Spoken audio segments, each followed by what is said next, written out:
Hashtag no music, no intro. We are back. Final, the final preview pod of the 2025 NFL football regular season Saints Mm. Block Party podcast coming at you. SBP presented by Precious Works LLC. Shuck the Falcons as the Saints shuck them. Try to close out the season on a 5-game winning streak and could close out their season going 7-10 if they beat the Falcons on Sunday. Adam here, joined by my guy, my co-host, my compadre, Ryan, aka Wolf. Woo! Buddy. We made it, bro. We made it. We made it. And the funny thing about, sorry, I'm trying to get some tweets out and stuff in regards to the game. The funny thing about this game is we had talked about it on this episode ad nauseum, even when the streak had started for the Saints, in terms of Shough starting and how the team has started to perform when he, him going on the streak. I kept pointing out to this game. I said, this is the game, because the first Falcons game was such a, just the defense was all over the offense. It was coming off of bye. Raheem Morris just felt like they knew everything that the Saints were running. It felt very similar to the Bears game. It felt very similar to the first half of the Dolphins game. And so seeing I just want to see the growth of Tyler Shough in this game. I want to see the growth of Kellen Moore in this game, because buddy, when I was watching Monday Night Football and I seen what they was doing to Matthew Stafford, I was like, boy, it was hitting, boy. Had Matthew Stafford confused. I was like, oh, this is going to be the biggest test that Shough has had, except his first start against the Rams, since he has started. This game, the first Falcons game, and this game has been his biggest test defensively that he's undertaken. Yeah, no question. It's his biggest test since that game. I remember thinking, I still think that was probably his worst game as a starter up to that point. Because even the Rams game, the Rams game was his first start. On the road. It was just whatever. But even him in that game, it was like, okay, it's fine. Yeah, like you saw some flashes in that game. Right. The Falcons game was the one game where I remember after I was like, we still weren't there yet. We weren't there. It was like, oh, okay, there's some positive things. He had beat the Panthers the week before. It's like, okay, he got something, but not sure yet. So I want to see him build off of that, man. Like you said, I want to see him go back, look at that tape, look at what he did wrong. We've seen the incremental improvements from that time. Oh yeah. Against pressure, his completion percentage against pressure has gotten much better. His his effectiveness, his EPA, all that stuff, everything's improved versus pressure. So that's going to be major key. And look, bro, like Raheem Morris, DeJounte Morris, he will put together some game plans that will, even going back to like the Tampa days, going back to when he was just like an assistant with the Falcons back in the day. Sometimes he would just put together some game plans that will annoy the shit out you, bro. 100%. And he could do that, bro. So it would surprise me. I remember that game, bro. Like, the Falcons defense had a beat on Kellen's offense to a T. They knew everything that was coming. Everything. That was that stupid, like, tasting in the red zone game. Oh my God! Like, we've come so far. We've come so far since then. I'm just glad that, like, once it didn't work against the Titans on that 3rd and 1, I'm glad Killingles is like, okay, we done with this. All right. It's like if somebody do somebody be on his earpiece like, stop that bullshit. Stop it, nigga. All right. Stop. All right, guys. All right. But before we go into a deep dive in this game, just real quick, let me catch up on the chat real quick.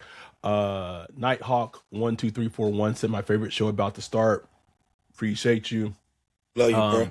Lucky Russ Tech said, "Shuck the Falcons." Thank you for that, Lucky Russ Tech. I'm actually stealing that for the title of the thumbnail will be updated. Yeah, of our episode. That's weird. I'm giving credit during the live pod right now that we are stealing it, but we're also giving you credit on the pod about it. I'm giving you that love. James Smart said when Wolf hit the beard, they about to cook. We try. Nighthawk said, "What's up, Adam?" Trying to make it through. So Lucky Russ had a question. Said, "If we win, are we not picking top 10?" So there's some real sickos in our Discord. So if you want to become part of our Discord, 2 ways to make that happen. You can become a Patreon, patreon.com/Saints Block Party, or you can do that for just $1 a month.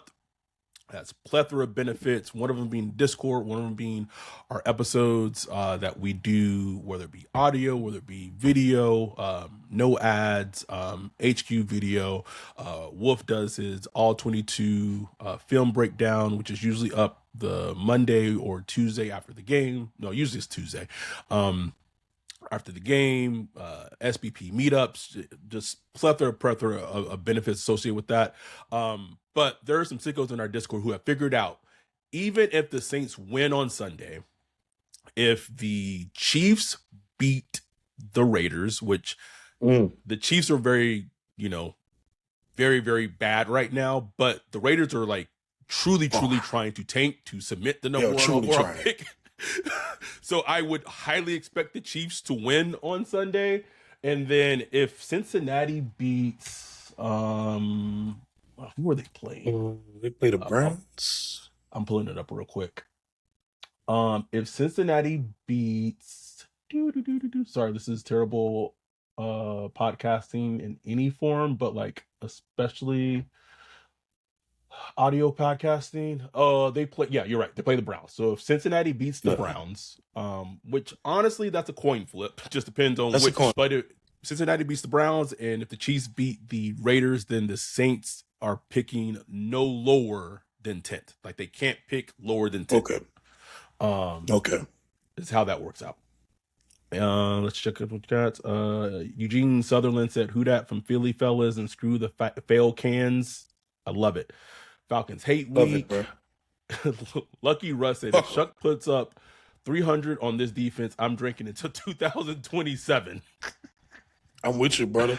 I'm getting toe up. Someone in the chat said tied to the. So this says tied to the Natty, which is an Alabama fan. Says Falcons to the Super Bowl. Is that in Madden? Madden Super Bowl? Gotta be a Madden 2026 Super Bowl. Stop. Don't even know your quarterback gonna be next year. Shit. But 2 things I wanted to hit on that we didn't hit on in the recap pod on Sunday. Both were special team things. I want to start with the good. With Charlie Smith, I banged on him like a little bit after he missed the first field goal of the game, but then he bounced back really well and hit 2 long field goals. I think one was like 56 and one was 57. Long field goals when the team really needed those field goals. And so I will give him credit is that he has shown me, unlike Blake Groupie when he was the kicker, even if he misses a field goal early in the game, he has that mental fortitude and the ability to bounce back, which is huge for a kicker. Because you saw it with Blake Groupie, bruh, when he missed one, it was in his mind. It was funk, bro. It was done. So for Charlie Smith to bounce back after his, I think the first one was like 47, 40 within the 40-yard range, that was really good to see. Absolutely, absolutely. Oh, I just can't wait till uh, season over with. Just to like, man, they need to just tighten up special teams in general. Boy, Kicking game, just the all of it. operation, just everything, man. Just tighten that shit up. That shit is tired of worrying about it. You know, I know just before he missed that kick, we was just talking about like, oh man, ain't it nice? Ain't it nice that you won't have to worry about kicks that he missed? It's like, oh God damn it. But Charlie Smith is good, man. He was. And then on the flip side of that, bro, can we get like not it'd be good to have like a good punter again, but can we get just a reliable, like God. decent punter again, bro? That Bring first Thomas Morstead back at this point. Shit, I don't. that first Kai Kroger punt, nigga, went 17 yards. Woof. 17-yard cost punt. the team points. Cost the team points right there, bro. Gave them a score pretty much. That was awful. Awful. They got to Charlie Smith aside, they got to fix special teams. Just fundamentally. They got to fix it, bro. They got to get better on kickoff returns. Bro, like I can't endure Dante Pettis kickoff returns no more, bro. No, I can't do it. They just need to get serious about it. It just seems like a secondary thought. Like an afterthought. Like an afterthought. Like, nah, but like, hate to bring him up again, but man, Sean Payton, he was about them special teams, boy. Like he game playing special teams. You know what I'm saying? Like, one of the biggest plays in Saints history. One of the biggest plays in Saints history was special teams play, you know, that they drew up in practice and, you know, found something that they could target and stuff like that. So, and I'm talking about the Steve Gleason. I'm not even talking about ambush, which is another one. You know what I'm saying? So it's huge, bro. So I would like to, like, we'll get to that, like, after the season. We're going through, like, our after-season report card or whatever. But that's going to be one of the top things, special teams. So anyone who's, like, watching the video version of this, or if you're watching this on YouTube, we appreciate you. Like and subscribe. We've gotten, like, a plethora of new. I think we've gotten in this, I think it's this month alone, 100+ new subscribers, which is fantastic. So please keep that like and subscribe going on. If you're listening on an audio platform, appreciate that as well. Also, keep those, 5-star reviews coming in. But if you were watching like the video version of the pod and was like, why is Adam like not like looking at the camera? I was actually pulling up why this game is so important for the Saints, because it will dictate, well, not just this game, but like a lot of the games that are happening on Sunday, and I guess technically on Saturday because the Bucks and the Panthers play on Saturday, because it's going to dictate where the Saints are going to finish in the NFC South. And that will then indicate what their schedule and who they play next season ends up being in the NFC, or, in terms of like if they end up second place, third place, fourth place, because there's a chance that they could end up being second place in the NFC South if how things shake out. So shout out to our dude Vander Broski for posting this in our Discord. So that's what I was looking to the left to try to find this. So this is how it breaks down. So I'm just reading this word for word from our Discord from Vander Broski. If we lose this weekend and lock up fourth in the division, we play the Giants, Cardinals, and Raiders next season. Okay. If we beat the Falcons and the Bucks win on Saturday, we lock up third in the division, NFC South, and face the Commanders, the Rams, and the Chiefs next season. If we beat the Falcons and the Panthers win, we lock up second in the division and play the Cowboys, 49ers, and Chargers next season.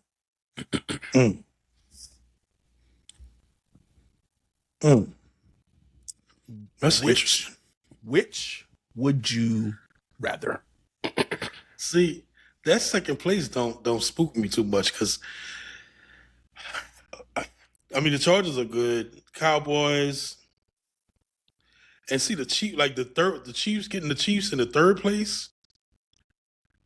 The second place is the Chargers and the Niners and the Cowboys.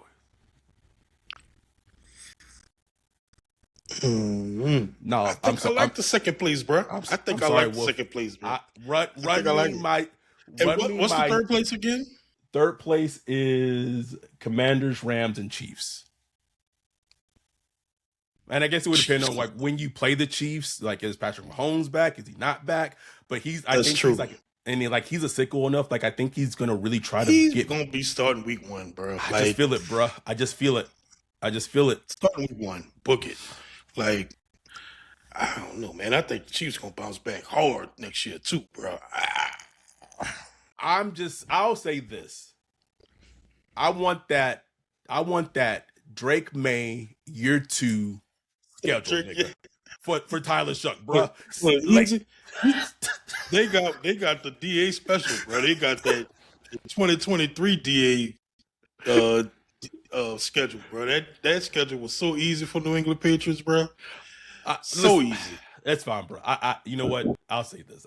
Because for me to want the second place, for me to want the fourth place schedule, it would mean that they would lose to the Falcons, and so I can't have that on my conscience, bro. Can't have it. So, let me walk that back. We were having it on our conscience a little bit when they potentially was going to be picking top 1 or 1 overall, but now, bro, it's just like, go win on Sunday, beat the Falcons, and whatever place we fall in the division, bro, we fall in the division, bro. It is. Fall in it, bro. Because think about it, if they go and handle business against the Falcons, that shows me that they could go bring on the 49. I mean, shit, we went toe-to-toe with the 49ers with Spencer Rattler. Spence was going band to band with Mac Jones, bro.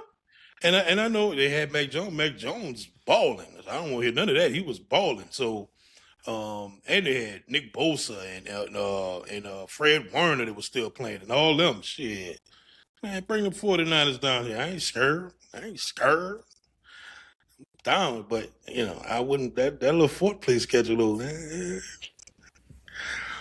I ain't mad at that either now. I'm just saying the Patriots have utilized that schedule to cruise, bro. Cruise. About to be a 1 seed. Damn near. I'm just saying, Wolf. I'm just saying, bro. I'm just throwing it out there. Justin Cash asks, how many sacks does Chase Young and Cam get this game? Chase Young, he be playing all right against the Falcons. I know that. I know Cam gonna want something, but who knows? I think they'll play all right. I mean, look, the thing, good. They played Kurt Warner in the offense pretty well last time. Like, they played the Falcons offense. Nigga said Kurt Warner. Kurt Warner, I'm tripping. They played Kirk Cousins well, bro. Like, but it wasn't until like the end where he started making some YOLO throws that connected and stuff like that.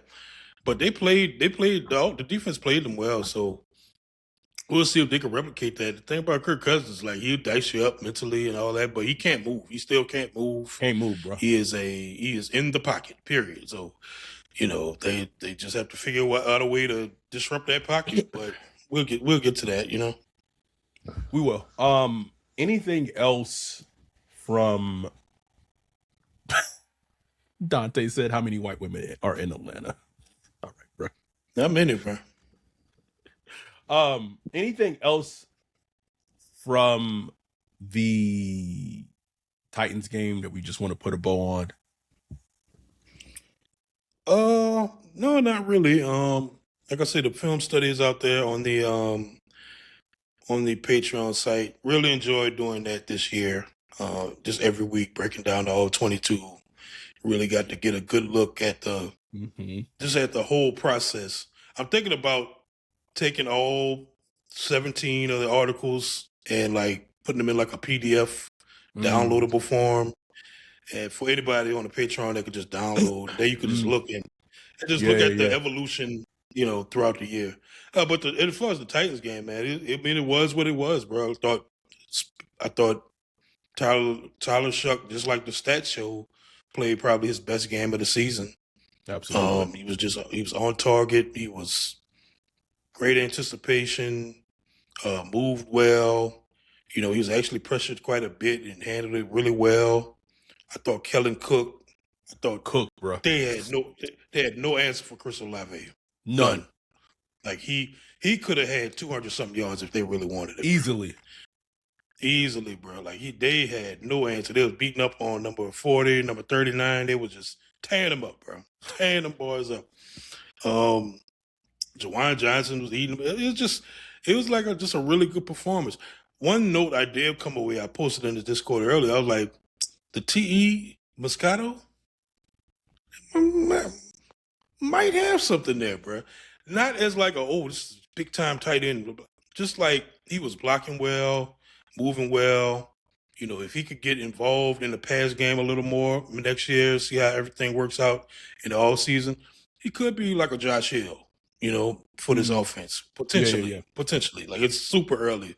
But I just thought for a guy that just got out there, was thrown into the fire, Stoll got hurt early, so he got more steps.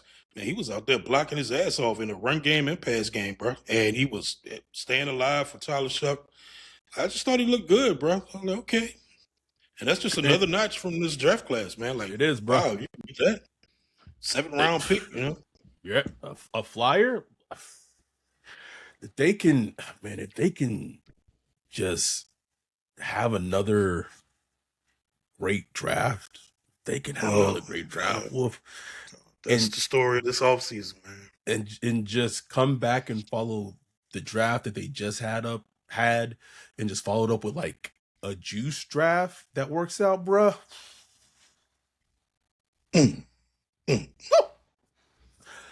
Our dude, bruh. Our dude Dante said, y'all really should want to be a Patreon member this offseason. The content SPP will cook up for the draft will be worth it. Appreciate it. Appreciate that, bro. Got some things already, like, you know, just really wanting to be able to do, God willing, finances willing, for sure the biggest one, patreon.com/Saints Block Party for sure. But if we can put it together and manage it, that is the goal. So we hope to continue to put the content out there and do everything that we can, because, you know, this is something that we enjoy, and obviously we know that, you know, y'all enjoy it too. So that's what we're gonna keep hoping and striving to put out there for y'all. So Saints Full Circle Podcast said, I've been running these mock drafts all day. Nighthawk said, I don't think y'all have mentioned the Discord giveaway this week. So yes, thank you for reminding me. So again, mentioned this on the recap pod on Sunday. One of our great Discord and just pod supporters that we have, our dude Kevin, is doing a raffle this upcoming Sunday, final game of the season. He's raffling off 2 Tyler Shough jerseys.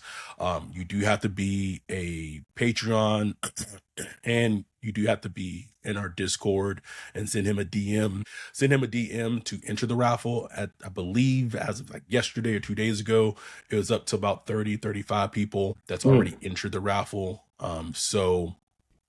There's still time. So keep saying it a lot on this podcast, but you know, Saints or patreon.com/Saints Block Party. You can join, hop in the Discord, send Kevin a DM to be in the raffle. I will say, and Kevin has said this as well, listen, Tyler Shough has injected a plethora of hope into the Saints fan base. So I know that, I believe NFL.com, if they're not sold out, a lot of the sizes are sold out for the Tyler Shough jerseys. So, you know, there may be a delay in, you know, the jerseys being sent out, you know, because I know a lot of the sizes are sold out. But that is what Kevin is doing from the gracious of his heart, because, you know, he just feels like, you know, this community, you know, has been so helpful to him throughout this year, and it's really special for him to put something together like this. So we appreciate you, Kevin. Shout out. Yeah, definitely Definitely much love. Anyhow, let's take our first break of the show, and we'll be back after this, diving into the Saints Falcons Week 18 game to finish up the regular season. We'll be right back.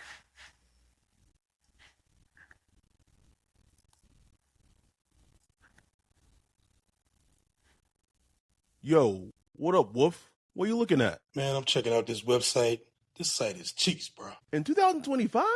How do you have a crappy website? Couldn't be me. They need to hit up our guy Bijan with Precious Works. Precious Works offers to not only build you a website that's tailored to you and your customers' needs, but also to continue to manage and maintain it so you can focus on your business. Don't have much time? Precious Works is just what you need. No out-of-the-box stuff like Squarespace or Wix. Precious Works will create a site for you. You won't have to worry about plug-in updates, security, or things like that because Precious Works will maintain all of that and be available to you 24/7. Bijan set up Saints Block Party Podcast website for us a few years ago and hit it out the park. He also keeps it up to date and helps us anytime we want to add something new like a form or the prospect matching tool that we did for the NFL draft. It's like having your own personal developer just a text or a call away. Precious Works has worked with everyone from small businesses to large firms, so no job is too big or too small. If you're in the need of a website or you currently have one, but you want to upgrade it, give Bijan a holler at Precious Works. You can get with him at Bijan at Precious Works, Bijon at precious.works, or go to precious.works for his website. Make sure to tell him Saints Block Party sent you. We are back. Just wanted to bring this point up real quick that Cam Jordan has 9.5 sacks this season. 9.5, bro. 9.5, Wolf. That's crazy. It's crazy, bro. I don't remember the last time he had that many. That is crazy. I was trying to pull up just the number of sacks he has, and also Chase Young. Chase Young has 7. 7 for Chase Young, and that's him with him missing like the first 5 weeks. About 5 weeks. Yep. 5 weeks. Impressive for both of them. Let's start with, which I think honestly is the biggest story of this game, is the Saints offense going against this the Falcons defense. I will obviously I will say, when the Falcons were going against the Rams Monday Night Football, they had a backup left tackle in, they had a backup right guard in. That's not to take away anything of what they did in their performance. They were, I won't say they were dominant for large stretches in that game. Large stretches in that game against an MVP candidate quarterback, and made great plays all throughout that game. But like I said at the beginning of this podcast, I want to see the evolution of Tyler Shough from that first meeting against the Falcons. And even bigger for me is I want to see the evolution of Kellen Moore and his play calling. What we've seen in these last stretches of games from Kellen Moore is that his play calling has substantially gotten better, and he's just been in his bag. He has improved fundamentally and been much better in terms of calling plays. Like there's this period of time, even in that Dolphins game, I know people were like, well, he would just call him play games differently when like Rattler was the quarterback and Shough.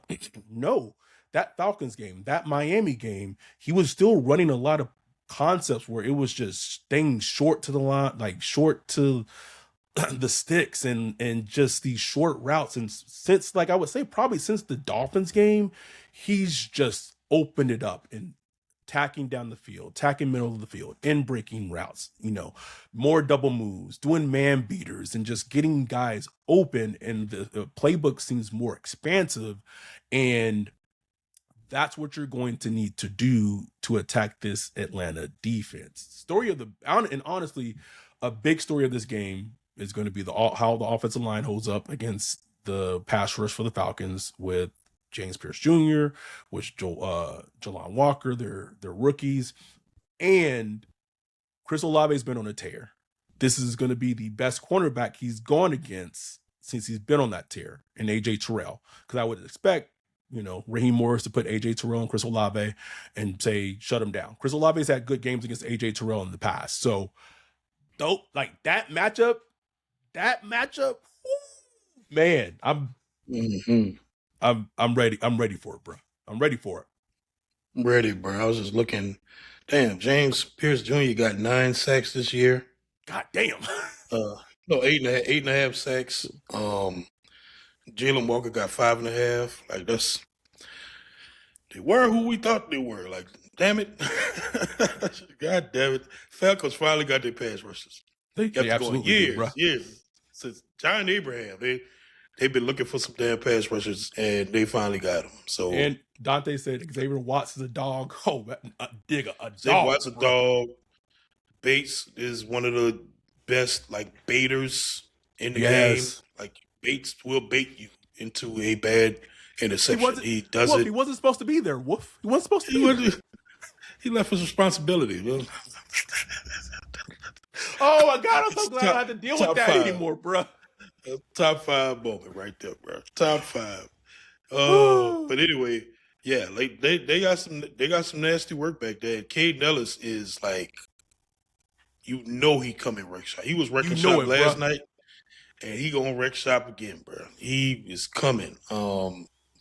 This is a tough matchup, bro. It's a tough matchup, man. Bro. Look, the Saints offense have been improving. Kellen Moore's been improving, but the devil's advocate would say, well, the defenses they've been playing haven't been all that. You know what I'm saying? The Jets defense, Titans defense, the Panthers defense is kind of high. Like, so show me. Like, you're going up against a better defense. Like, see what you could cook up. They was ready the last time. They had a beat on what Kellen wanted to do. So let's see if Kellen can change it up. And look, we don't have capacity right now. We don't even have Mason Tipton right now. Mason Tipton was out.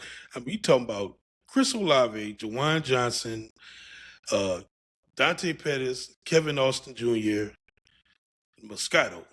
That's our offense right now. Right. And Audric Estime. Don't want to count him out. Shout out to Audric Estime, man. He's a good running back. What a great pickup. Great pickup during the season. So make it enough. Make it enough. Use Chris Olave like you've been doing. I wish we had Valet in this game, but unfortunately, he's on IR. So you're going to make it enough with Kevin Austin Jr. Going to have to run the ball. They ran the ball well in the second half against the Titans. You could run on this Falcons team. But they continue doing what you bro. When they started running to the left against the Titans, they started getting Kevin Banks Jr. on the move. Ooh. They got Moscato over there, moving people. Like, it was working, bro. It was working. So get back to that. And, that maybe will open some things up for, Tyler Shough in the pass game. It's going to be interesting, though, bro, because they're going to try to bait Shough into making some foolish decisions. And he's been playing clean the last couple of weeks. Clean, bro. No turnovers and stuff like that. I know he had that fumble, in the beginning of the play this past week, but gotta be careful. We can't turn this ball over in this game, bro. I feel like this is a game where I don't expect a lot of points from the offense. Look, they haven't scored a lot of points all year, but I would expect it to be in that 17 to 20 range. Yeah. Yeah. So this is going to be a little tight, bro. It's going to be tight, man. I was thinking about this. Was it earlier today? I was like, man, Mason Tipton got all that preseason love and all that shit, preseason training camp love, and in one game Kevin Austin Jr. has shown like he's a much better, like a game day player than Mason Tipton has ever been. Even Dante Pettis, like I know he fumbled that ball, like that was terrible, but like that was like some awesome moves he made to like get there. But unfortunately, and he caught a great. He ran like a when he stacked the defender, stacked the defender, ran outright, like literally looked like Chris Olave, not just because they both light skinned, but like just the way he ran the route. I was like, man, that was like a Olave type route. The way he ran it. So Mason Tipton hasn't showed me any of that yet. So I don't know. I'm good on Mason. Good on Mason Tipton. Good, bro. Lucky Russ Tech said a first quarter touchdown would show me so much. Oh my God. What's that? What's a first quarter touchdown? What does that even look like? Man, my God. It's been a while. It has been a while. I mean, it's too late to figure it out. I mean, it's the last game, but like, Jesus, can we finish the season at least starting off the offense, like looking how they do in the second half? Like the game doesn't have to be on the line for you to decide to move the ball. And I can't even tell you why, bro. Like every time I watch the tape, I'm looking for like something that stands out. It's just shit not working. They're not converting on third down. They're getting stuffed runs. Shough getting sacked. Pressures on like the worst time. Stupid penalties. It also feels like, and it's funny because this also kind of followed what we read in training camp, that Shough seems to do better when plays are called live than scripted plays. Right. Like once the script is gone and Kellen's just calling plays, bro, like you see a whole different player. Like it's bizarre. And it doesn't even make sense. Like it's like, what? Shouldn't it be reversed? Like you would think like when it's scripted, it's like, okay, that's when it looks, because a lot of young players I see early in the game, that first script, they look great. Then you get to the second, third quarter, then you start seeing like the real player come through. But it's the opposite with Tyler Shough. That was like, it's weird. I don't even understand it. But they got to throw the script away. Like don't even bother scripting the first couple of plays. Like just go out there and say, man, do your thing. Matter of fact, you call the plays, Tyler. Come up with your own plays. Do your thing, nigga. 504 Code 5 said, y'all told me weeks ago we could absolutely evaluate Shough with this current roster. Boy, were y'all right. We done fucked up and got us a franchise quarterback. Ain't that some shit? Feels that way. Ain't that some shit, bro? Yeah, man. Michael Tolliver said, remember when we'd be down 7-0 or so and we'd have that feeling the game was over already? Yes. Bruh. How things have changed in such a short time. We are a second half team. You're writing that DNA. You're writing that DNA, baby. It's crazy. It's amazing, man. I also wanted to point out, and you brought this up in your All-22 film study, something that's been on our radar, how we were kind of annoyed that the team was, kind of pushing Fuaga to play. But I will say, you noticed this, I've noticed it too, like, especially these last couple of games, I get it. The opponents have been, kind of downtrodden, but he's played outstanding. Kelvin's played really well in stretches, but this game against the Falcons is going to be a test for both of them. Like if the Saints are going to have a chance to win this game, they need to play like bookend tackles for the Saints, because the pressure and the Falcons trying to apply pressure to get to Tyler Shough is going to be the story of the game. Story of the game, bro. They're going to blitz. They're going to bring pressure with their front four. Caden Ellis going to be bringing the heat. Stunts. Tyler going to have to be ready, bro. He's going to have to be ready. I was trying to pull up my film study from the first game.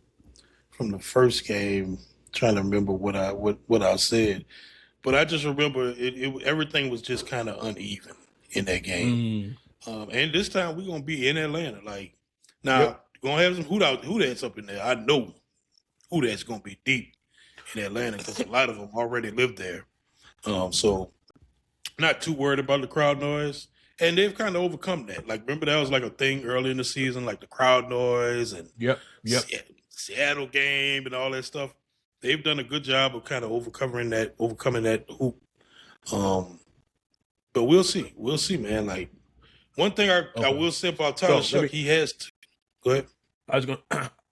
So I'm just gonna read a couple of blurbs from like your first. So this is the content you get if you're a patreon.com/Saints Block Party from your first all 22 of the first Falcons game.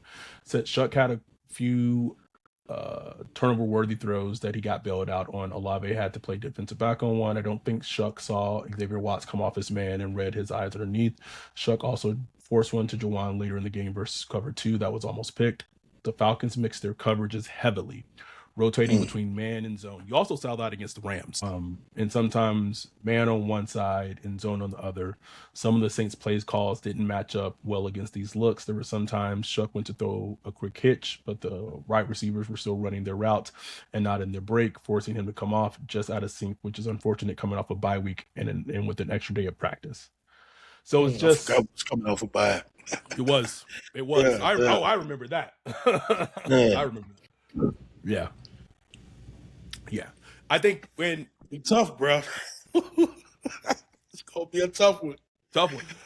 I think you hit on it best in watching that Rams game.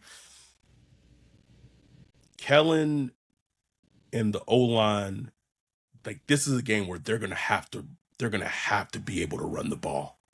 They're going to have to be able to run the ball with Estime and play good complementary football. It can't be like, this shouldn't need, well, it depends on what happened. I guess we'll talk about this when the Saints are on defense, but if the defense is able to kind of hold the tide and hold the front, I guess you could say defensively against Falcons, like, this shouldn't have to feel like a game that you put everything on Shough in the passing game to get you there. Like, it should be a game where you play a complementary brand of football. That's the success. That's the recipe, I would say, if they want to win this game. Exactly. And you even saw last night against the Rams, McVay was still sticking with the run late in the game, when they were down and they were getting some big runs with, Kyron Williams and all them. And, obviously part of it was to get production with the run, but a lot of it was just to take some heat off of Stafford because he was getting his ass whooped in that game.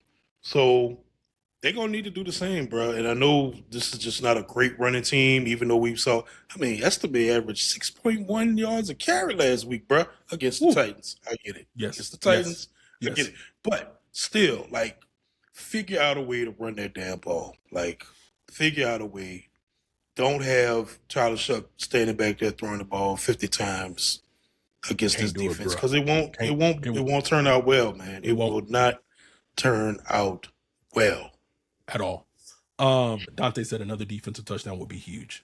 It absolutely would. So we are going to take our last break of the show, come back, talk about Saints defense going against the Falcons offense, as we wrap up the last preview pod episode of the 2025 NFL regular season, Saints Falcons.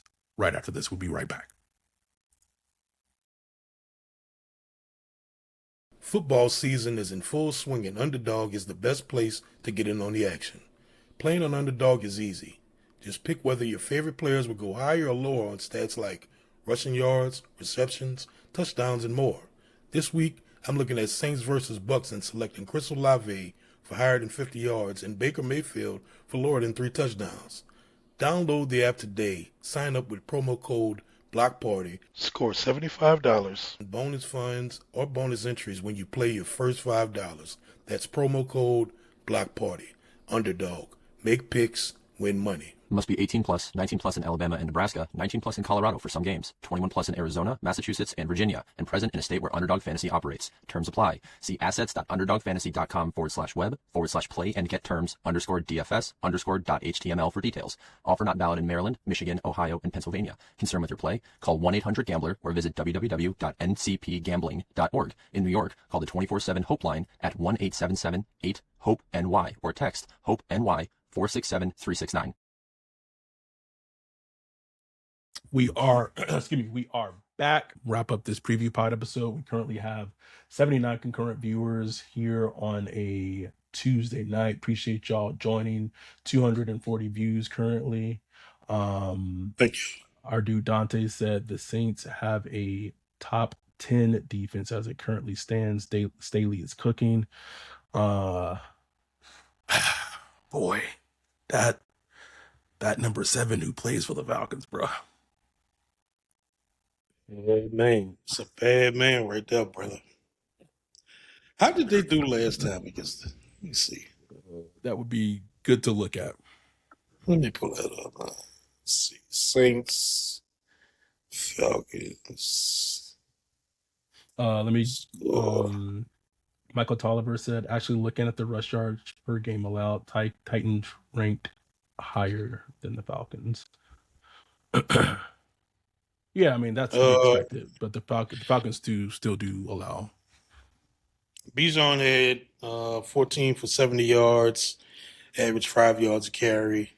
Tyler Algier had 3.7 yards a carry. So about expected, but Bijan Robinson didn't have the crazy game. He didn't have any touchdowns. Right. So they were able to kind of contain it a little bit. You know, he's going to get his. And that's what I would hope for. Like, okay, he's going to get 70, 80 yards. I even have a 100-yard game, but don't have him bust out a 93 touchdown run. Like, we can't have that. Those are backbreakers. You cannot have that, man. And they've been better against the run the past couple of weeks, man. Even, against, like, the Titans. I know it's the Titans, yes.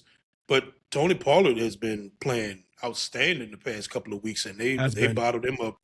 They bottled him up really well. They did. And I didn't put this in the film study because I don't really talk about the defense. Run defense has improved when Brian Bresee isn't on the field. Yes. I'm just saying, like big fridge, what's his name? Fridgeway? John Ridgeway, bro.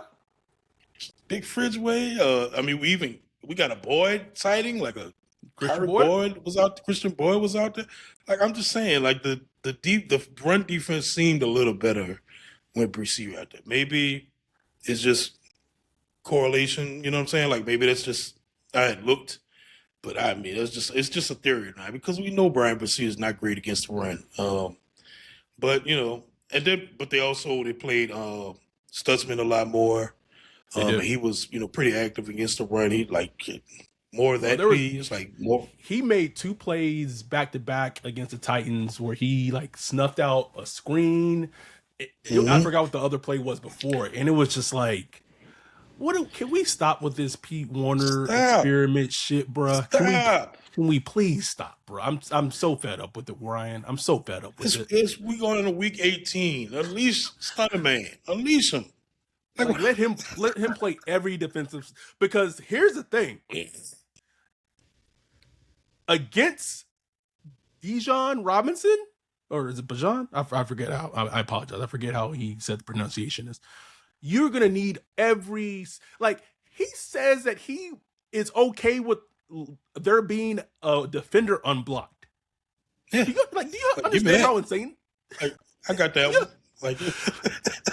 There was one play against the Rams where Jarrett Verse was left unblocked, nigga, and he made Jarrett Verse and another defender miss. Do you understand how insane that is? Insane, bro. And insane. You think 20 is gonna make that play? You think 20 gonna make that play? Come on. And I'm not saying that 20. Alante and 20. That's who you're gonna depend on. Come on. Come on, man. Bro, I could already see the Mr. Latte tackle, bro. I could already see it. Just that's. Oh. But aside from containing Robinson, man, they gotta get after Kirk. They gotta get after Kirk, move him out the Kurt's so spot. annoying, bro. Oh, he's so annoying. So God, annoying, because he just keep on firing, bro. He just, God damn, just keep on firing and the damn ball. he's just so he's just seen so much. He's seen so many defenses. You can't really it's hard to confuse him with everything he's seen coverage wise. So it really is truly affecting him, disrupting the pocket with him, and the it was weird because Chase had that amazing play, and there was a couple of times in that Titans game where the defensive line was disruptors, but there were other plays where Cam Ward had 3-4 seconds, and it wasn't him scrambling, bro. He was just back there, just standing, literally just standing, not even moving, and so the pass rush needs to be on point against the Falcons. Drake London was very quiet against the Rams. Even Kyle Pitts was it wasn't a big game from their pass catchers per se. No, the player that scares me in this game, and he was the same player that scared me before they played them earlier this year, Darnell Mooney. Mooney. He had a long touchdown against the Saints in their first meeting, and he is just his speed and his route running it's just something that scares me. I would imagine he's probably going to be matched up against Quincy Riley, and he just has the speed, and Quincy Riley has that aggressiveness, and I can see it being used against him if they're in man. Jonas Sanker sometimes, there's been a lot of coverage busts, especially there's a lot of coverage busts in that Titans game. So I just need them to go out there and have a competent game, because the worrisome side is that the defense doesn't come prepared and the Falcons start scoring early. Then offensively, it's hard to stick with that run game, and you put it on Shough, exactly, and then the Falcons pass rush can get going, and it becomes exactly. Drake London didn't play the last time, so he's right. He was out in the first game. But I'm saying he didn't. He wasn't. It didn't seem like the Rams. He seemed like he didn't play at all. No, I had to check if he was still playing. I was like, damn, Drake London out there. Kyle Pitts didn't do much either. But I wouldn't expect that the same, because Kyle Pitts been cooking as of recent, even though he didn't do much against the Rams. I expect him to make some plays against the Saints. So it's gonna be a tough matchup, bro. Defensively, man. So the defense just got to continue doing what they're doing, what they've been doing. Try to just keep this team within 20 points, or 17 points. That should be the goal. They're going to move the ball. Kirk Cousins going to move the ball. Bijan Robinson going to get his. But, tighten up in the red zone. Try to force a mistake here and there. Because Kirk Cousins will put some up sometimes that you can get to. Yes. Try to force some fumbles, sack fumbles. Again, he's a statue in the pocket. You know where he's going to be. So let's turn up the heat. Let's turn up the heat, Brandon Staley. Yeah.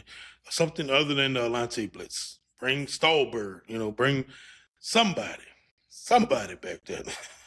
Was that the blitz he did with Stallbird? Where he just dove over? I think that was the Falcons. I think it was, right? Bro. I think it was. Bring that again. Shit. Anything else defensively in this? It starts with shutting down number 7. That's where it starts, obviously. But anything else about this game? Nah, man. I'm fascinated to see how, if the Saints can finish strong on a high note. Because I'm telling you, bro, you beat the Falcons, finish the season. I mean, the Saints fans already just feeling it, bro. They're on cloud 9. And you beat the Falcons, telling you, bro, you ain't going to be able to tell us nothing. We ready for the offseason. Let's go. Let's tool up. Let's tool up, baby. If they beat the Falcons to end the season 7-10. 7-10, Wolf. 7-10? 7 games. Mickey gonna do some outlandish shit first day of free agency, bro. It's like it's coming, bro. First day, it's gonna be something outlandish. Trade for Marvin. Trade for Marvin Harrison Jr. Trade for Brian Thomas Jr. Nigga, something coming hot, bro. I'm telling you right now, Wolf. Hot, bro. Coming in hot. I know this man too well, bro. I know him too well, man. Kelly gonna be like, whoa, bro. Whoa. We got the 10th pick in the draft, Mickey. Calm down. But shit, Kellen might be feeling it too, man. All right, let's get it. Kellen trying to get something. You're Maserati. I'm leaving here with something, boy. Shit. Oh man. But yeah, I think you hit on the money, man. If they can beat the Falcons 7-10, you know, their win projections were. It's not even about the win projections. It'd be just how they finished the season. 5-game win streak, knowing that you have a franchise quarterback, the guy at quarterback. Whoo! It's crazy, bro. It's crazy. Like Mina said on her podcast today, Mina Kime, she was just saying, like, if the Saints were able to like avoid that quarterback carousel at this point in their rebuild, like that's just so huge, man. Teams go through that shit for like 10, 20 years sometimes, bro. Like it's years, bro. Years, man, to get out of that, bro. And if for them, like I mean, even though we kind of been going through it since Drew left, but like really through this rebuild, their first real stab at going to get a quarterback, and you hit on it. First try? Like your first real try? Boy, you better go to church Sunday, boy. Thank you, Lord. Thank you. Feeling like Trix Kiddo at the end of Kill Bill 2, nigga, just on the ground, bro. Just holding it. Just holding it, like just laughing. I can't believe it. That's awesome. That's a perfect scene, boy. Perfect, bro. Perfect. But yeah, man, we'll see what happens on Sunday. We'll have the Zoom up and running for all the Patreons. If you're not a Patreon, we'll have it streaming to YouTube. As always, Justin Cass said Olave, Harrison, and Lemon. Okay. I don't know how you logically think that they could trade for Marvin Harrison Jr. and still would be able to draft Malachi Lemon. Ooh. That's fandom right there. Where is Lemon going? Like where is he going in the draft? How high is he going? I put it like that. I think when all is said and done, because like I think it just all depends on the team, man. Because like Devonta Smith's measurables didn't scare off the Eagles, but he also put up like a historic season. Like he won the Heisman. I think Lemon realistically goes like back half of round 1, probably early round 2. Mm-hmm. Just because of, I think he's going to get labeled with that he's just a quote unquote slot receiver type of tag. Just like, Justin Jefferson. And Justin Jefferson went late, later round 1. Yep. And there's just like this perception that I'm not saying it's fair. I'm not saying it's right. I just believe that that's potentially how the NFL is gonna see him. And so I think, and I could be wrong. I could also see him going to a team in the mid first round. I would find it very hard to believe. Like I could see him maybe going as high as like 15, 16, but like higher than that, boy, I would be surprised. It'd be interesting, bro, because the league has changed so much. Offenses have changed. Like, you don't need, like, the days of, like, the big X receiver that has to win man to man. It's just like, it's not needed no more because, like, teams run man to man 20% of the time now. It's like, it's such zone heavy, like, teams ghost motion and so it's just interesting if that changes as teams change, you know. His 40 for him will be crucial. Yeah. His 40 for him will be crucial. And I don't think it would be a great 40. I think it, you know, like 4 or 5 maybe. Yeah. And that's one of the things that are on my list because obviously Micah Lemon went to USC. I live in, you know, Los Angeles or Los Angeles adjacent. It's a goal for me in the offseason to go to the USC Pro Day, check out Malachi Lemon, check out make that a little Jacoby Lane. So it's on the list. It's on the list. There you go, bro.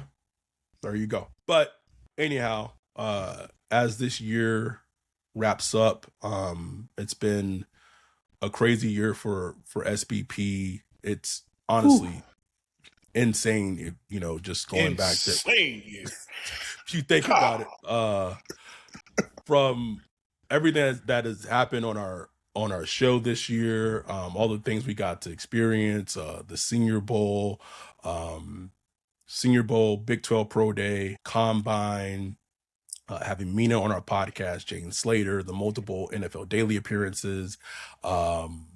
It's a long list. It's a very, very, very long list, and it is something that we are eternally grateful for, and we all just put it back on y'all. Like, if there wasn't this fan base, if it wasn't for this community, like, none of this would be possible. And so we are truly appreciative and truly grateful for every listen, every download, every view. Truly, we mean that from the bottom of our hearts. And our goal for 2026 is to make it even bigger and better. So as this year ends, we wish y'all a truly happy new year. Hoping for a Saints win to end the NFL regular season for the Saints and for them to go 7-10. I'll be watching the Texas Tech Red Raiders play Oregon on New Year's Day. It will be like the most invested I'll be in a football game in fucking ages. I'll be sweating, be nervous. Might get the tummy rumbles. Like, I haven't had that for a game in forever. They're like, get you some water, boy. But we thank y'all. We appreciate y'all truly. No question, man. I am so thankful and hope everybody just have a great New Year, great New Year's Eve. Be safe out there. Safe, please. And let's start 2026 all right, man. For sure. But we will be back on Sunday. We will have the live stream going on YouTube. We'll have the last official regular season Zoom, which is bittersweet. And then we'll have our recap pod later on Sunday. We appreciate y'all. We love y'all. With that, we are out. Peace.